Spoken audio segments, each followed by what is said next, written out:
तो अब हम लोग पढ़ेंगे केस थ्री। केस थ्री क्या है? When theta is equal to 90 degree, या थीटा जब हम लोग को क्या बनाए, राइट एंगल ट्राइंगल बनाए।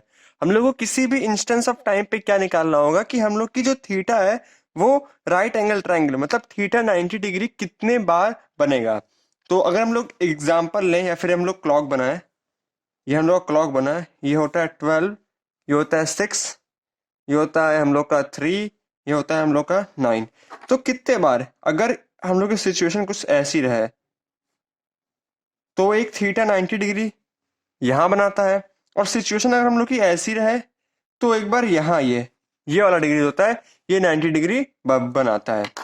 हम लोग पूरा क्लॉक ही बना लेते हैं, 4 5 7 8 9 10 और 11। तो ये दो बार ऐसा होता है जब हम लोग का क्या होता है कि ये 90 डिग्री बनाता है। तो अब हम लोग को निकालना है कि ये पूरे क्लॉक को कितने बार में डिवाइड कर रहा है। मतलब ये 90 डिग्री बना रहा है, तो ये क्या हो गया, 3 आवर्स। ये क्या हो गया, 3 आवर्स। सिमिलरली ये भी 3 आवर्स और ये भी 3 आवर्स। तो 3 आवर्स में ये क्या कर रहा है, डिवाइड कर रहा है। तो इन 1 आवर्स हम लोग के कितने बार राइट एंगल ट्रायंगल बनेगा, यानी कि थीटा की वैल्यू 90 डिग्री होगी 1 घंटे में, तो वो 2 टाइम्स होगी। एक बार ये, एक बार ये। इन 12 आवर, इन 12 आवर जहां वो 11 था तो ये 2 है, तो ये क्या हो जाएगा, 22 टाइम्स। किसी दो जगह ऐसा होगा जहां हम लोग का राइट एंगल ट्रायंगल सिर्फ एक बार ही बनेगा। वो कौन सा टाइम होगा? एक तो होगा 1 से 2 बजे के बीच वाला, ये वाला जहां पे सिर्फ एक बार बनेगा, और एक होगा 8 से 9 बजे के बीच वाला, यानी कि ये वाला है जिसमें सिर्फ एक बार ही राइट एंगल ट्रायंगल बनेगा। तो इसको देख करके हम लोग की जो वो निकलती है, जो हम लोग का फॉर्मूला निकलता है, वो क्या निकलता है, क्योंकि ये 3 आवर्स में डिवाइड कर रहा है, तो जो m की वैल्यू होगी, m इज इक्वल टू वो होगा 60/11 h प्लस माइनस 3। यहां पे प्लस और माइनस कब लेंगे, ऐसा कोई फंडा नहीं है। यहां हम लोग को दोनों के लिए निकालना पड़ेगा, h+3 के लिए भी एक वैल्यू आएगी और h-3 के लिए भी एक वैल्यू आएगी। तो हम लोग को दोनों वैल्यू फाइंड करने होंगे। चलते हम लोग क्वेश्चन की तरफ। इसमें सिर्फ इतना ही फंडा था, इतना ही हम लोग को पढ़ना था। और ये जो फॉर्मूला है ये आप लोग का निकलता है 60/11 h+-3 का। तो हम लोग चलते हैं अब क्वेश्चन की तरफ। क्वेश्चन की तरफ। क्वेश्चन क्या कह रहा है कि 4 से 5 बजे के बीच में हम लोग की कितनी कौन सी ऐसी सिचुएशन बनेगी जब थीटा की वैल्यू हम लोग की क्या होगी, 90 डिग्री होगी। तो हम लोग फॉर्मूला पढ़े यहाँ पे, m is equal to 60/11 h+-3। ऐसी दो सिचुएशन होगी जब हम लोग की थीटा की वैल्यू जो होगी वो 90 डिग्री होगी। तो यहाँ पे h क्या है, 4। तो हम लोग यहाँ दो पार्ट में इसको करते हैं सॉल्व। एक बार m is equal to 60/11, h की वैल्यू 4 और +3 तो 7। तो ये आ जाएगा हम लोग का क्या, 420/11 मिनट। और ये हम लोग का आ जाएगा 38 2/11 मिनट।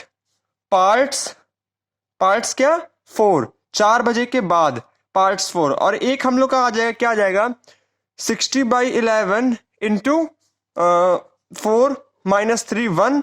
तो ये हो जाएगा 60/11, ये हो जाएगा 5/11 मिनट्स, ये हो जाएगा पार्ट्स 4।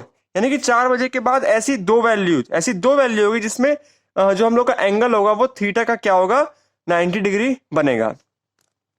अब अगर ऐसा क्वेश्चन आता है कि 4:30 से 5 के बीच में, 4:30 से 5 बजे के बीच में हम लोग की कौन सी वैल्यू होगी 90 डिग्री वाली।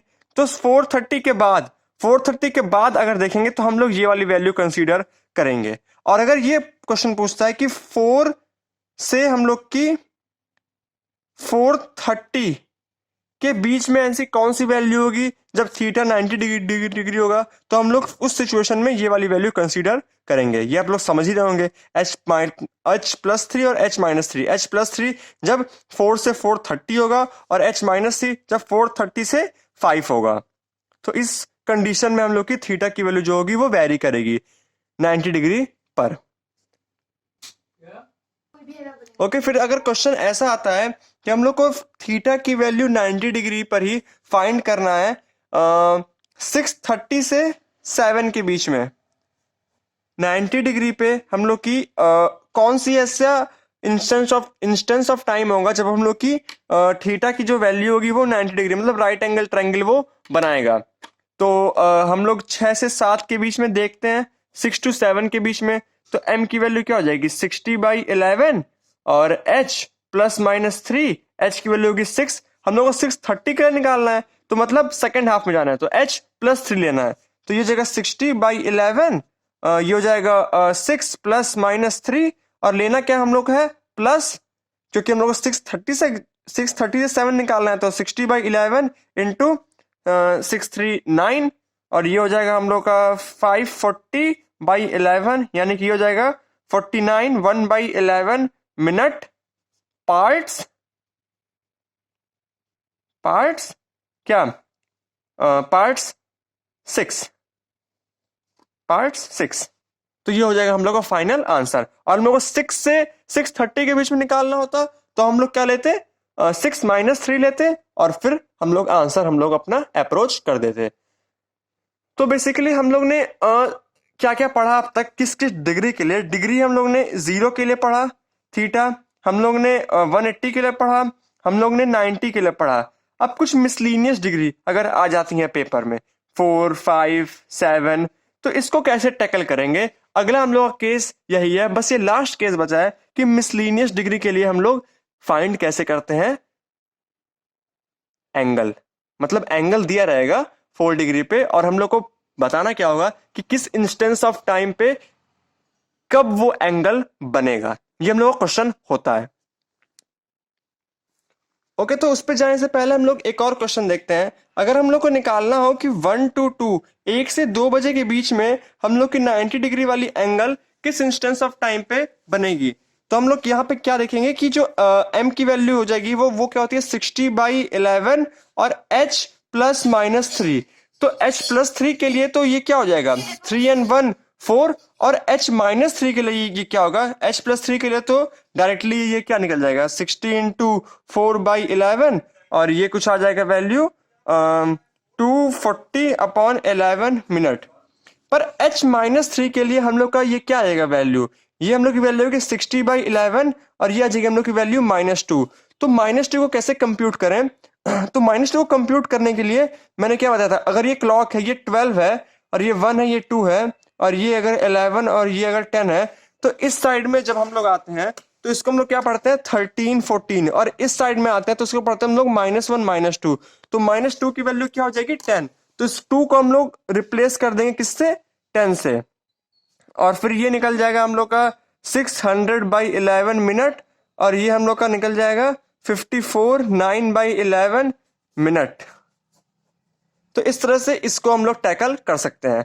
तो अगली प्रॉब्लम पे हम लोग जाएंगे जो कि हम लोग क्या है मिसलीनियस, अगर हम लोग को किसी इंस्टेंस ऑफ टाइम पे निकालना हो कि क्या डिग्री आएगी 4 की, क्या डिग्री आएगी 5 की, क्या डिग्री आएगी 6 की, तो वो हम लोग कैसे टैकल करेंगे।